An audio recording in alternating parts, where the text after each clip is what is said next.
네, 안녕하세요. 반갑습니다. 초등교육 전문가 김선호입니다. 현재 서울 사립유속초등학교에서 15년간 아이들 만나고 있고요. 그리고 진로 인성교육부장으로 직책 맡아서 활동하고 있습니다. 다양한 자녀 교육서 집필했고요. 그리고 지역교육청이나 도서관 등에서 초등 학부모님들을 위한 강연으로 도움을 드리고 있습니다.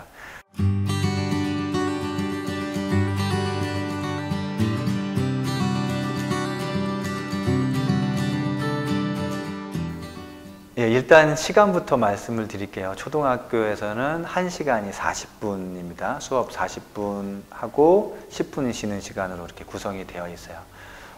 결국 40분이라는 시간 동안은 아이가 앉아 있어야 한다는 것.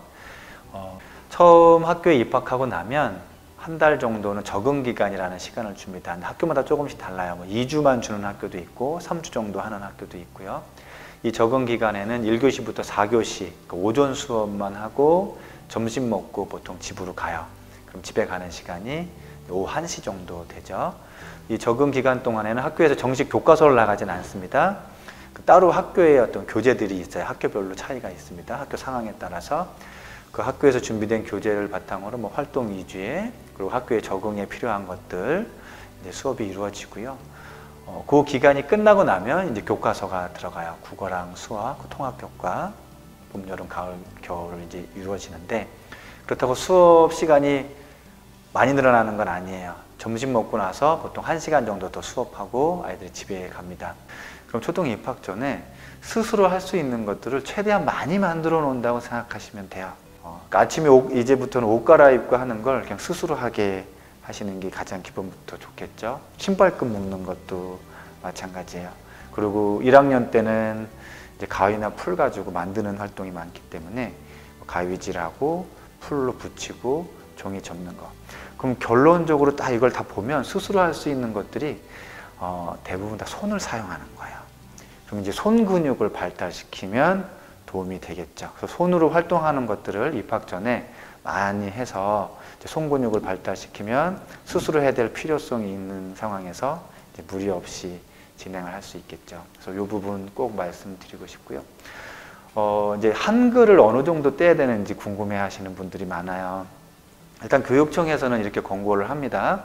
한글 배우려고 하실 필요 없습니다. 학교 오면 다 가르쳐 줘요 라고 해서, 실제로 학교 오면 그 국어 교과는 따로 있습니다. 국어 교과가 있고 받침이 없는 글자부터 시작해서 받침이 있는 것까지 1, 2학기에 거쳐서 다 가르치게 되어 있어요. 그래서 보면 한 3개월에서 한 학기 정도만 지나면 아이들이 글자는 다 떼게 되어 있습니다. 학교 프로그램만 잘 따라가면. 이제 문제는 처음에 갔는데 우리 아이가 글자를 전혀 모르면 좀 기가 죽지 않을까 이렇게 염려하시는 부분 때문에 이제 불안해 하시는데, 그런 부분이 염려가 되신다면 아주 쉬운 동화책, 그러니까 1학년 교과서에 나오는 정도의 그런 글귀를 떠듬떠듬 읽을 수 있는 정도의 수준만 되면 학교에 와서도 적응하는 데는 크게 무리가 없어요. 수학은 안타까운 게 뭐냐면, 아이들이 초등학교 입학하고 처음으로 다른 친구들이랑 학습에 대해서 내 스스로를 비교하는 게 있어요. 그게 수학 시간에 비교를 많이 해요. 나는 덧셈 뺄셈을 하는데 손가락 막 세고 있고 하는데 누구는 금방 대답하고, 또 나는 1부터 10까지 세는 것도 힘든데 누구는 1부터 50까지 막 줄줄줄줄 세고. 그래서 수학에 대해서는 글자 1부터 10 정도까지는 쓸 수 있게, 그리고 손가락 세기를 해서 덧셈 정도는 좀 할 수 있게. 이게 뺄셈이 상당히 어려운데 뺄셈까지는 바로 가지 않더라도 1부터 10에서 10의 자리를 넘지 않는 덧셈 정도, 이렇게 아빠랑 엄마랑 과일 종류 놓고 세면서 덧셈 하듯이 하면서 미리 그 정도만 해 놓으시면 학교 가서 이제 내가 학습에 대해서 너무 뒤처졌다라는 생각은 안 할 수 있어요. 그 학교에 대한 불안감을 가지고 있는 건 사실 대부분 어른들의 말 표현 때문이에요. 학교 가면 선생님 무섭다, 유치원 선생님보다 더 무섭고 뭐뭐뭐 해야 된다, 이제 그런 표현을 긴장감으로 다 가지고 오는 거거든요. 그래서 무엇을 해야 되는지 하지 말아야 되는지 정도만 알려주시면 돼요. 때리면 친구를 때리면 안 되는 거야? 욕하면 안 되는 거야? 복도에서 뛰지 않는 게 좋아. 이렇게 뭐 안 뛰면 혼나까지 가는 게 아니라 그냥 규정 정도만 안내를 미리 알려주시고, 그리고 그 불안감을 없애려면 좋았던 기억을 소환하면 불안감이 없거든요. 근데 우리 아이들은 초등학교에 대한 좋았던 기억이 없잖아요. 아직 들어가지 않았으니까. 그걸 부모의 기억을 소환해 주는 거예요. 엄마가, 아빠가 학교에 예전에 갔을 때 뭐 운동장도 엄청 넓어서 참 뛰놀기 참 좋았다. 또 소풍이라는 것도 있어서 소풍 갈 때 친구들이랑 얼마나 즐거웠는지, 운동회라는 것도 있고 거기서 어떠한 생활을 했고, 그럼 부모님들의 즐거웠던 추억을 대신 소환해서 이야기해 주시면 아이들이 학교에 대해서 불안감보단 이제 기대감을 가지고 갈 수 있어요. 그래서 그런 이야기들을 같이 이야기를 나눠보시는 게 좋고요. 그리고 직접적으로 긴장감을 낮출 수 있는 방법 중에 하나는 1월 달에 가면 예비 소집일이 있어요. 그날 데리고 가셔서 학교 구경도 시켜주시고 또 복도 한번 보게 해주시고, 너가 앞으로 앉을 책상이 저런 책상에 앉게 될 거야 라는 거, 그리고 화장실을 다녀오게 해주는 거 정말 중요해요. 화장실 가서 한번 소변도 넣어보고 물도 내려보고 수도꼭지에 손도 씻어보고 하는 과정을 거치면 긴장감을 미리 상당히 완화시킬 수 있습니다. 1, 2학년군은 어떤 부분에 집중을 하셔야 되냐면 자녀의 성실성에 집중을 하시는 게 좋아요. 성실성이라는 건 무언가를 시작을 했으면 끝맺음도 있는 거예요. 중간에 멈추거나 흐지부지 되지 않고 끝까지 가는 거죠. 그러면 이러한 꾸준함이 있어야 아이들이 뭔가 성취감을 얻어요. 그럼 그 성취감을 통해서 자기 효능감도 얻고 이게 또 자존감으로도 연결이 돼요. 근데 이 성실성을 그럼 어떻게 갖추게 하느냐. 그래서 무언가를 하나를 시작할 때는 본인이 좋아하는 걸 물어봐서 시작하셔도 되고요. 또 그렇지 않더라도 그냥 제시를 해주시는 것도 필요해요. 아직 아이는 내가 뭘 좋아하는지를 모르거든요. 입학 전이기 때문에 그것이 무엇인지도 모르고. 예를 들어서 수영을 필요한 것 같아. 그럼 수영을 하는 거예요. 미리 안내를 해주세요. 한 3개월 정도 걸릴 거야. 뭐 6개월 걸릴 거야. 그러면 무슨 뭐 이렇게 누워서 하는 수영도 있고 뭐 나비처럼 하는 수영도 있는데 그 단계까지 끝나면 수영이 끝날 거야. 그러고 나서 너가 더 하고 싶으면 뭔가 더 할 거고, 아니면 그래도 여기까지 맞춰야 돼. 그러면 시작하면 그 단계까지 맞추는 거죠. 3, 4학년은 정서상 이제 그룹을 짓기 시작해요. 그 전까지는 아이들이 논다 해도 사실 모여서 각자 노는 것과 마찬가지였으나 3학년, 4학년 되면 뭔가 마음에 맞는 아이들끼리 그룹을 지어서 이제 또래 문화가 형성되기 시작하죠. 그래서 3, 4학년은 관계성이 중요하다고 말씀을 드릴게요. 이 관계성을 맺으려면 자기중심적인 사고에서 벗어나야 돼요. 자기중심적인 사고를 벗어나려면 어떻게 해야 되냐면 지금 나의 상태보다 반걸음 정도 앞선 걸 주기적으로 제시해 주는 게 좋아요. 이건 이제 비고츠키 실험에서 나온 이야기인데요. A그룹이 있고 B그룹이 있어요. A그룹은 아주 약간 어려운 문제를 주고요. B그룹은 좀 많이 어려운 문제를 줘요. 그리고 이제 미션을 주고 나서 빠지는 거죠. 그럼 해결 하나 안 하나 이제 봤어요. 보통은 이렇게 생각을 하셔요. 약간 어려운 문제를 준 아이들이 그 문제를 풀어내겠지. 그런데 두 그룹 다 풀어내지 못해요. 결국 약간 어려운 것도 어려운 거니까. 그럼 이 실험을 왜 했느냐. 이걸 풀지 못하는구나 라는 걸 아이들이 인지한 이후에 어떻게 행동하는 걸 보기 위해서였어요. 그걸 봤더니 아주 어려운 문제를 준 아이들은 이제 이거 끝났어 하는 순간 끝났구나 하고선 그냥 각자 놀아요. 근데 약간 어려운 문제를 줬던 아이들은 끝났어 하니까 쪼르륵 유치원 선생님께 달려갔어요. 그리고 물어봤어요. 이거 어떻게 해야 되는 거냐고. 이 이유가 뭐냐면 자기중심적인 사고를 하는 아이들은 나한테 약간 어려우면 어른한테도 약간 어려울 거라고 생각하는 거예요. 나한테 많이 어려우면 어른도 많이 어려우니까 당연히 모를 거라고 생각한 거죠. 그래서 유치원 선생님한테 안 물어본 거였어요. 근데 약간 어려웠던 그룹은 약간 어려우니까 유치원 선생님이라면 풀 수 있지 않을까 해서 가서 물어본 거죠. 이 과정이 중요한 거예요. 이렇게 약간 어려운 것들을 마주할 때 이걸 알만한 사람한테 물어보고 그 사람이 새로운 시각을 제시해주고 하는 걸 자주 경험할수록 자기 중심적인 사고에서 벗어나게 되는 거죠. 그러려면 우리 아이의 현재 수준을 정확하게 아셔야 돼요. 그래야 그거보다 약간 어려운 걸 제시해 줄 수 있지, 그렇지 않고 많이 어려운 걸 제시해 주면 오히려 물어보지도 않고 지레 포기하고 자기중심적 사고에 더 머물러 있게 되는 거죠. 그래서 우리 아이 수준을 명확히 아시고 그러면 자주 관찰을 하셔야 되겠죠.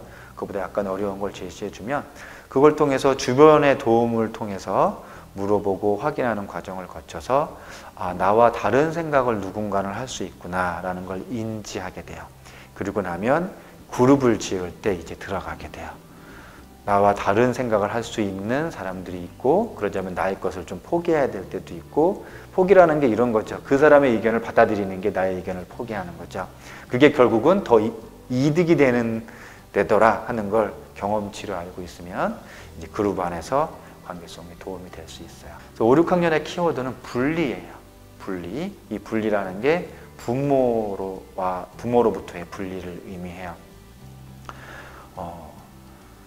5, 6학년이, 우리 아이가 5, 6학년이 됐는데 엄마나 아빠가 우리 아이에 대한 어떤 강한 애착감이 더 돈독해진다. 그런 방향을 잘못 가신 거예요. 5, 6학년 정도 되면 이제 좀 서운함도 느끼고 그러면서 엄마 마음이나 아빠 마음도 정리를 좀 해나가는 이런 과정으로 나아갈수록 지금 내가 부모로서 잘 걷고 있고 아이에게도 분리를 연습을 시킬 수 있는 과정으로 가게 되는 거예요.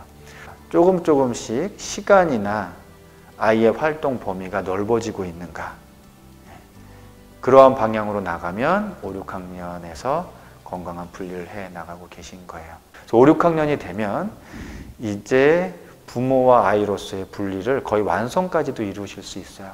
제가 고학년 담임을 오래 했는데 졸업식 날 학부모님들과 아이들 눈빛을 보면 느껴져요.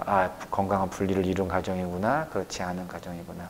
그럼 분리를 이루신 부모님들의 눈빛을 보면 부모님도 상당히 자유로움이 느껴지셔요. 그래서 5, 6학년은 학교 생활보다 이제 나하고 아이 관계에서 거리감을 조금씩 벌려가는 걸 준비하시는 마음가짐을 하시는 것이 필요합니다. 그럼 초등 시기를 봤을 때 진로는 직업을 정하는 것이 아니라 본인의 방향성, 이제 성향을 하는 건데, 이제 진로에서는 이걸 진로 적성이라고 표현하죠. 그래서 진로 적성 검사를 초등학교 5, 6학년 시기에는 한 번쯤 받아보는 걸 권해드려요. 진로 적성 검사를 받으면 거기에 항목이 나오죠. 이 아이는 진취성인 아이인지, 관습형인 아이인지, 예술형인지, 인지형인지 이렇게 큰 테두리가 나와요. 그러면 우리 아이의 이제 성향은 알 수 있죠. 그럼 그 성향 안에 있는 다양한 직업군들을 관심을 갖고 다양한 경험을 하게 해주면 되는데, 그 경험을 어떻게 하게 해주느냐, 아까 말씀드렸다시피 독서가 제일 중요해요. 이건 직접 경험을 하게 해주는 것이기 때문에 책 한 권 읽을 때마다 새로운 경험치를 직접적으로 느끼게 해줄 수 있다. 그리고 두 번째는 가정 현장 체험을 신청을 정기적으로 하시는 걸 권해드리고, 학교에서 공교육에서 가정 체험 신청을 받아서 그걸 교장선생님까지 결제가 돼요. 결제가 나고 학교 수업으로 인정해주는 이유가 있어요. 뭐냐면 학교에서 모든 체험을 다 하게 해줄 수가 없거든요. 기껏해야 소풍 가거나 어디 현장 체험 학습으로 한 학기에 한 번만 해줘도 많은 거란 말이에요.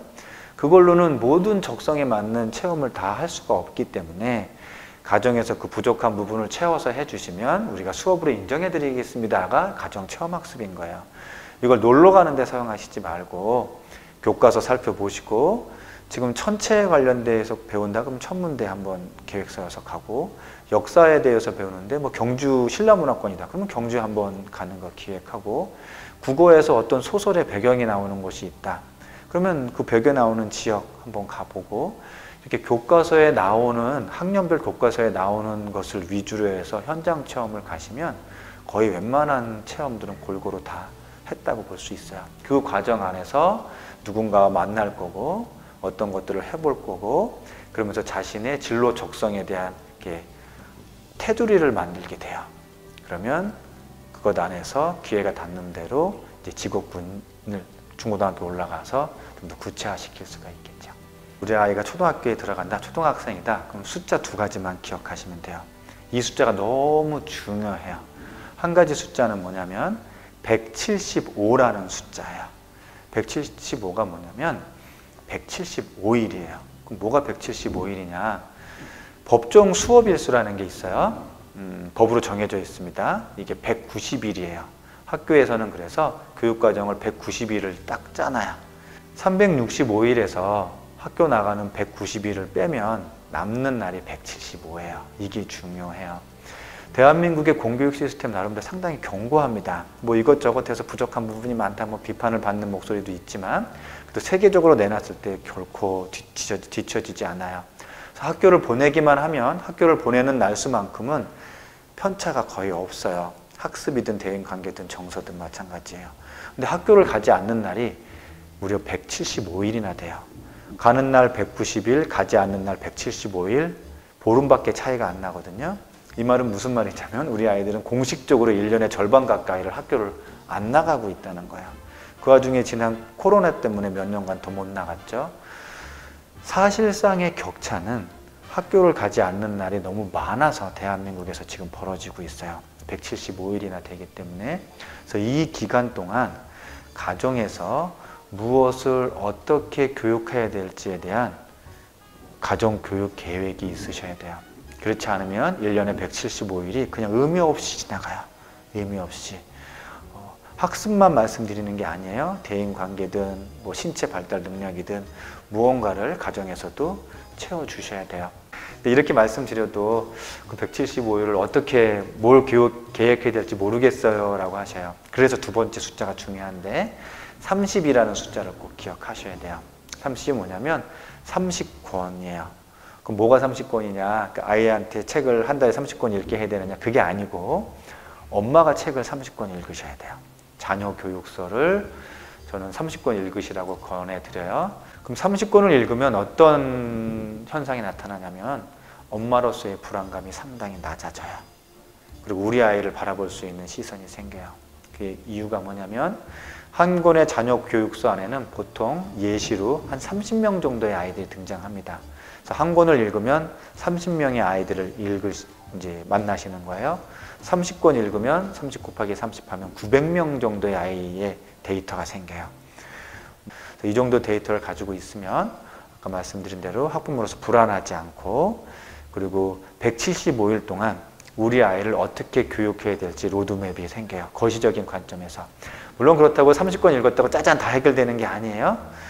하지만 잘못된 방향으로 가진 않아요. 지그재그로 가더라도 올바른 방향으로 이끌어 나갈 수 있습니다. 그래서 자녀 교육을 어떻게 시킬까에 앞서서 175일 기억하시고 내가 자녀 교육서 30권 읽으시면서 공부하실 것 꼭 당부드리겠습니다.